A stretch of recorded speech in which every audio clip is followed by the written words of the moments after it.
This is Leah And I'm Matt. with flytrapstore.com.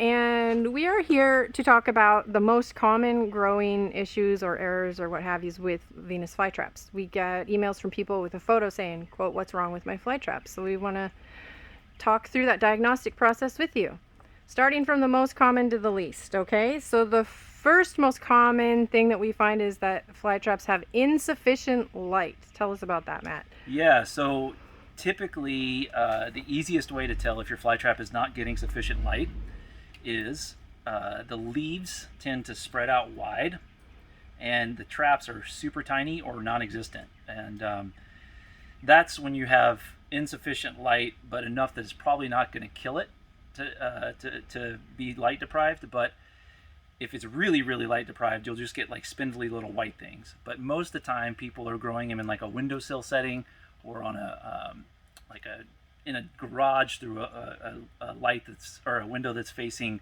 in a direction where it doesn't get much direct sunlight. And in those cases, what you end up with is a flytrap that's really green, almost no red coloration, really wide. They call them leaves or petioles, and then almost no traps or really tiny traps that don't function. Okay, and so those are plants that they're doing okay at the moment, but they will probably end up not doing well at all unless you get them some nice direct light outside. Right, they're basically struggling to get enough sunlight to photosynthesize sufficiently to stay healthy. So they're very susceptible to any kind of disease that might come along, or any kind of bacteria or crown rot, or anything that just comes along could wipe them out pretty quickly and easily. Which is functionally why they're spreading out, thinning and spreading out, because they're trying to get more sun on their surface, more surface they area, spread their more leaves light out to get more surface area to photosynthesize with. And they'll often get long and stringy too, trying to reach out. And they sacrifice their traps because the traps aren't very good at photosynthesizing. So They try to maximize surface area and minimize, traps that are used to catch insects to supplement their diet. So. Okay, so let's say, you learned that. Should you just throw them out in full sun? Well, if you do that, you're going to get sunburn real bad. Usually it won't kill them to do that, but they won't look very good for several weeks. And they'll lose all their foliage. And if they have a sufficient enough rhizome, the rhizome is the white part underground on the plant, this big white bulb. If it's large enough underground, something like this, you could burn it. It would turn into probably 20 or 30 plants. So they'll grow back if it's a big enough rhizome. But, ideally, you kind of slowly introduce them to sunlight and they'll still get sunburn probably, but it won't shock them so bad that it could potentially kill them. Okay, yeah, the sunburn just looks pink like it would on a... That's more like sun tanning. Whenever they burn, they turn completely brown and they lose the foliage entirely. That's true. It does start off pink and then it can go too far with too much sun. So then you would say to gradually acclimate them to more and more outdoor direct sunlight then. Yeah. Okay. Increasing the exposure times as you go on. Okay. So the second most common problem is that the plants are being overwatered. Tell us about that. Yeah. So, we see much more commonly that people tend to keep their plants too wet rather than too dry. I mean, you don't want them to get dry ever, but ideally the soil is just kind of damp, evenly damp throughout and not soaking wet, especially near where the rhizome is, the white part, the bulbous part. So, an ideal setting for a Venus flytrap is soil that's damp throughout evenly. And if you look at what I'm doing here, repotting, this is how we grow most of our fly traps. And if space were not an issue, this is how I would grow everything. So these nice big pots, and we don't leave them sitting in water. Typically, I just top water them. In the summer, it's probably once every 3 or 4 days. In the winter, it's once every 2 or 3 weeks. And you let the soil get to the point where it's just damp before watering again. And you can look at this soil. I can squeeze it. No water comes out. And it just feels... it's damp, but it doesn't leave any moisture on my hands, really. It's just a nice, even dampness to the soil. And what you get with that is you get fly traps that just grow these huge roots. And that allows the bulbs to get larger, and it just leads to a larger, healthier overall plant. And just with like any other plant, a nice, healthy root system makes them more robust and less susceptible to all kinds of diseases and dehydration and everything. So it's just generally healthier for them to have a nice deep pot with evenly moist soil, not too wet, and in particular in cooler climates, if you keep them too wet, they will rot much more frequently. Like when we were living in Oregon, it was not uncommon to have them rot, especially in the cooler nighttime temperatures there. Were susceptible to rot. So Right. It's a general, if nothing else, we usually pick up a pot, and you can feel the heft of the weight of it with the water in it. We kind of go by that.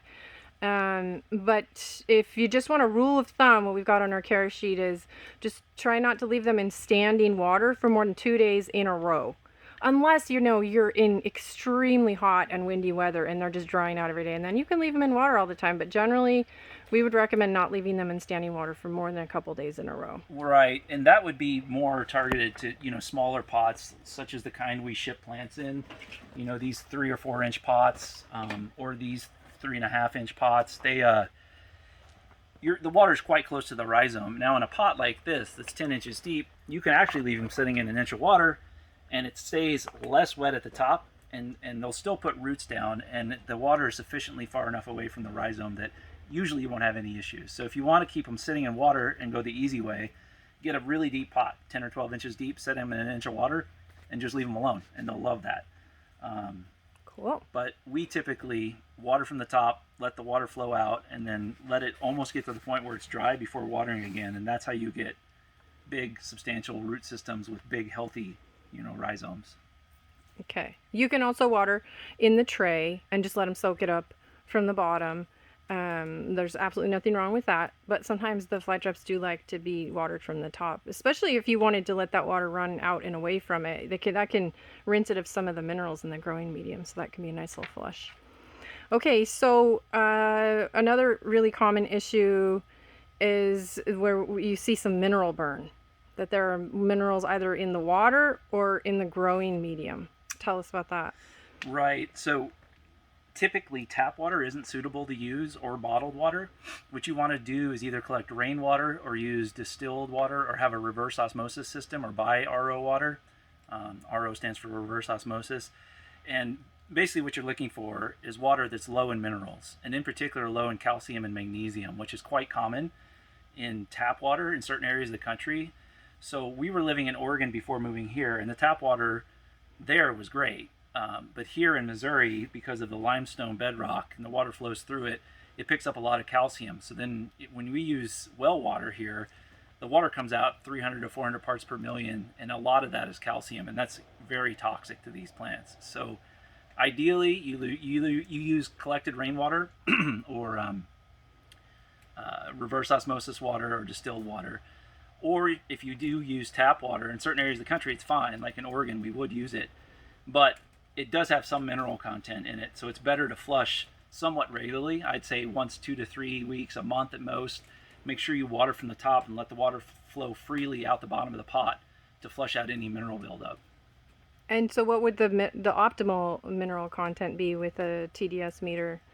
Well, I mean, anything 50 or below is generally accepted as safe to use, but it really depends on the minerals, and you'd have to do some sort of mineral workup to know what exactly is in your tap water.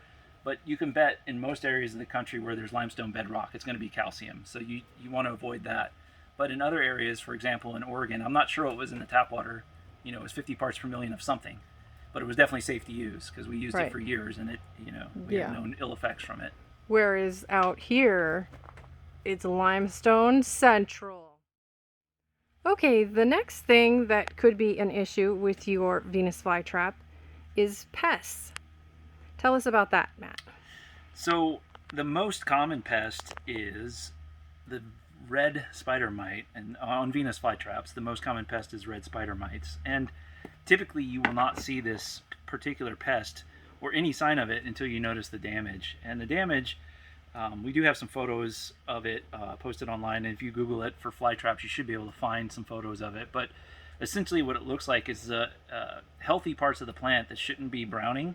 Like old leaves just turn brown or black naturally, but you'll see healthy leaves or even newly formed traps that'll have like reddish browning on them.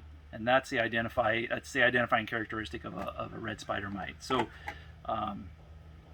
they're quite hard to get rid of. There are some organic ways to do it. Some people report good success with neem oil.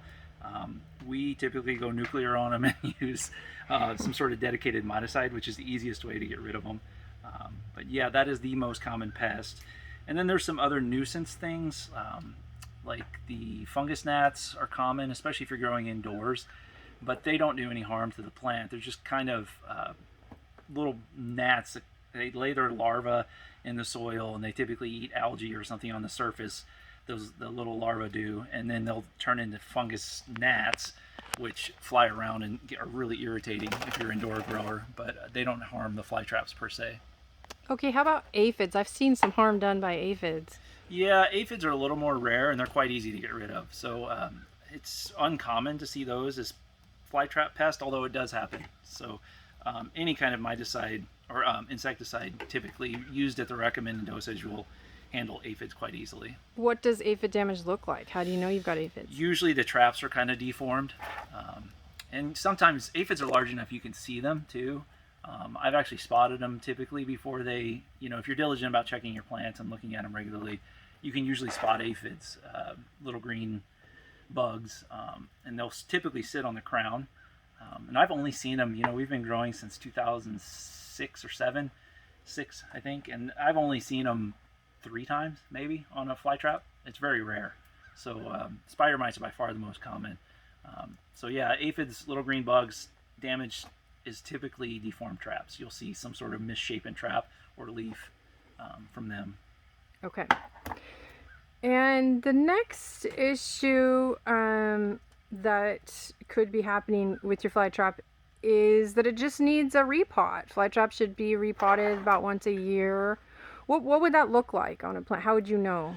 Well, if you've grown them in healthy soil, like for example, I'm using very high quality peat, and I'm repotting a bunch of fly traps right now. And honestly, I recycled this peat because it still looked really nice to me. But if you use long fiber sphagnum, it's a stretch to get it to last a full year. It's another commonly used growing medium is long fiber sphagnum. So peat also breaks down, and basically what you'll end up with is plants, and also commonly carpet moss will creep in. So there's a variety of things to look for. One is carpet moss kind of pinching the top of the crown and the leaves not being able to get out of the soil, and so that'll make them struggle. Also, when the soil just gets kind of too anaerobic, like the soil compresses naturally. In particular, peat will compress a lot over the course of a year, and then it'll get this kind of funky smell to it. And if you uproot your plants, you can kind of just turn the pot over and hold it sometimes and just smell the bottom and put it back. You can tell if it's kind of getting that funky, like rotten egg smell, the sulfur building up in it. It's time to repot. Or if the plants just kind of look like they're not doing ideal. And in general, fly traps should just be repotted annually. They just benefit from it, because even though these, I looked at the soil was still great for these. But how did you know that? But there were just so many plants that they were choking each other out. So if you separate them, we'll repot all the big boys back into this pot and then pot up the rest of these, for future sales or whatever. So yeah, how do I know that the soil is still good? Mm-hmm. It had no smell to it, and mm-hmm. It looked like something fresh, something that was just mixed. It's just super good soil. This peat moss is the best we've been able to source, and unfortunately we can't get it here in Missouri, but most peat moss you can use at least twice before having to recycle it to something else. I'll typically use it for pitcher plants, which are way less sensitive to having fresh soil. So.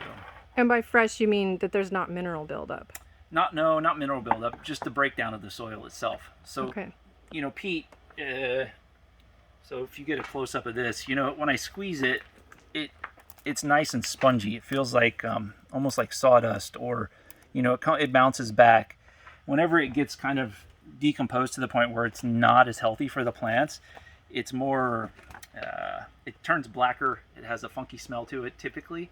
But even if it doesn't, it just looks more like mud than it does like sawdust or sponge. Right. And you've mentioned to me that it also be darker in color, that good peat is lighter in color. That's right. Yeah. So lighter brown. Yep. Okay. And I just found some carpet moss down here, so I want to show you what it looks like. You want to be careful about this stuff because it will choke your stuff out. You see that? Isn't even a plant left in that pot, I don't think, because, uh-oh. So you want to repot. If you see a bunch of carpet moss, or at the very least, pull it off there gently. So that is we're almost done with the list of things that could be wrong with your plant. Sometimes the plant has been frosted over out in the cold. What would that look like? Yeah, typically frost damage, that's hard to describe. I mean, the leaves, on the edges of the leaves usually is where you see it, and it just kind of looks glassy or transparent. The leaves will kind of just get a little bit of tissue damage. You know, if the leaves freeze or frost, it won't kill the plant, especially if it's not a hard frost or freeze. Repeated freezing, especially in a small pot, will eventually kill a plant. But if you leave your fly trap outside in the fall till the first frost, typically as they're going dormant, the damage is less significant. It's more in the spring when they start to grow, and that fresh new growth that's coming up, that's whenever they're more susceptible to damage. So like when their first big trap comes up, if they get a frost or a freeze after that, it can make that whole trap wilt and die. So yeah, that's what I noticed. The trap gets flimsy. It just kind of, yeah, it'll wilt kind of. Yeah. Okay, and so that's, it'll come back. Just don't let it happen over and over again. Usually, unless it's a tiny plant, frost or a freeze here or there is not going to be long-term damaging or life-threatening to a fly trap. Obviously, it's better if you don't let them get exposed to that. But yeah. Okay, so another issue that could be happening with the plant is that it's not potted correctly. There's some issue with the potting. Like, for example, I've seen a plant with the rhizome sticking out of the hole, not even covered with soil. Yep. But what are some issues there? Like, tell us the right way. So ideally, when you repot a Venus flytrap, these are a little harder to repot because of how tightly growing they are. The leaves curl back on the rhizome.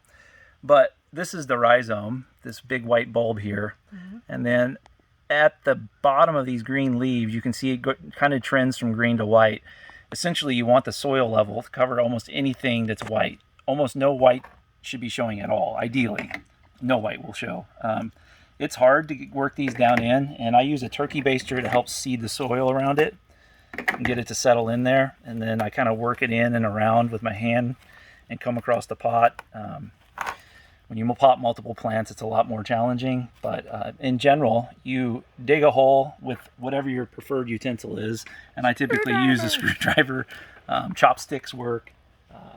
Some people use all kinds of different types of dedicated potting tools in any case.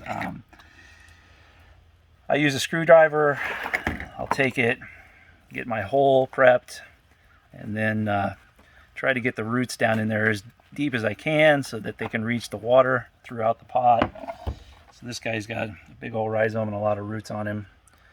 And you can see these healthy root tips down here. The white tips are actually actively growing roots. So I try to get those down in there. And ideally you don't damage them. Just work them down gently. And then try to get the soil in around it and keep the traps from going from underneath. So sometimes you have to get in there with whatever your tool is and lift them up. Keep the traps above the soil level, and then just work it in. And this is where the turkey baster comes in real handy, because you can just squirt water in and it'll work in around there. The soil will settle down into the bottom of the hole. Because you don't want to pack it in like a brick or anything. No, right? You don't want it packed too densely. Ideally, it's a little airy so the roots grow better and gives the plant some room to grow. But so that's essentially what it is. And then it takes some time to work the soil in around it. And you try not to damage any of the new growth. The crown here in the middle is where all the new growth is coming out. So it's you don't want to push right on that because you're going to snap off that new trap. So just try to work it in, and sometimes I'll come back and have to sprinkle soil on top of all these, almost cover them up, and then come back with the turkey baster and the spray bottle and get all the soil off. So it's a process, especially when you're putting multiple plants per pot. It's much easier if you just have one plant or a couple plants per pot. And there's an article on FlytrapCare.com that describes this in detail as well. But another way to tell if it's potted correctly, as far as its location in the soil, is that the little baby traps here, the smallest baby trap is going to be above ground, and then everything else has got the peat around it to protect it, especially the rhizome. And these guys take a little bit more work because they're just coming out of dormancy, so they're all curled over. But if you repotted it when it wasn't dormant, it'd be a little easier because you wouldn't have these curling traps so much. Yeah, in the spring or early summer is probably the easiest time to repot, though not the best time. This is the best time. It's just a little more challenging because of the way they grow. Right. Okay, and another issue that might be happening here is that the plant is nitrogen deprived, which, you know, food deprived, really, is what that means. And what would that look like? Yeah, so typically most fly traps, typical fly traps or normal fly traps that are capable of catching prey, this isn't too much of an issue, but some of the odder varieties that have less functional or unfunctional traps will struggle capturing any kind of prey. And what happens is they typically, you can look at these fly traps and they're quite green, especially the new growth is almost neon green. And what happens a lot of times in the spring, all the fly traps are bright green like this. And then as summer progresses, if they don't catch sufficient bugs that they're actually hunting for nitrogen, the plant will tend towards yellow. And it's not life-threatening, but you know, if you have a way to feed them or fertilize them, that could get them out of it. Be careful with the fertilizing because it's quite easy to overdo it. But the best way to keep them from becoming nitrogen starved is to ensure that they're out somewhere where they can hunt and get plenty of food. So. Okay. And then there's one more issue that might be occurring. We just got an email about this. The plant looked like a cat had been gnawing on it or something. So that would be physical damage. What would physical damage look like? Usually it's something quite obvious and traumatic, like missing leaves or damaged leaves. And that, you know, when fly traps are damaged, they either turn brown or black in the area where the damage occurred. Often they'll just either shed the whole leaf, or you know, you'll see like bite marks. Sometimes we get grasshoppers in here that'll eat part of a leaf, and that's unfortunate. So yeah, big physical trauma like that is less common, but if you have pets in particular, some cats seem to be drawn to fly traps and like gnawing on the leaves. So that is something we see from time to time. Right. Sometimes maybe squirrels, somebody has a squirrel problem, but it's pretty rare. It really is. And squirrels are fairly common, especially in neighborhoods where there's a lot of squirrels. Squirrels are really problematic with gnawing on fly traps. They can be a problem, but it's pretty rare that we get an email that says, you know, where people are saying, oh gosh, I can't, something's wrong with my plant. It's pretty rare that it ends up being, you know, actual physical damage. But it does happen, and it is at the end of our list because it's not terribly common. And the grasshopper issues look like an actual little munch out of the side of the trap. It's kind of hilarious, and the trap will regrow. So yeah, I gather that it'll be okay. Don't taste very good because the grasshoppers usually take a bite or two and then they move on. They must not taste very good. Good. Stay away. Okay, well, that is the end of our list thus far. Those are the most common issues. So thanks for listening, and you can email us at sales@flytrapcare.com if you have more questions, and we will happily answer. Bye, everybody. Bye, guys.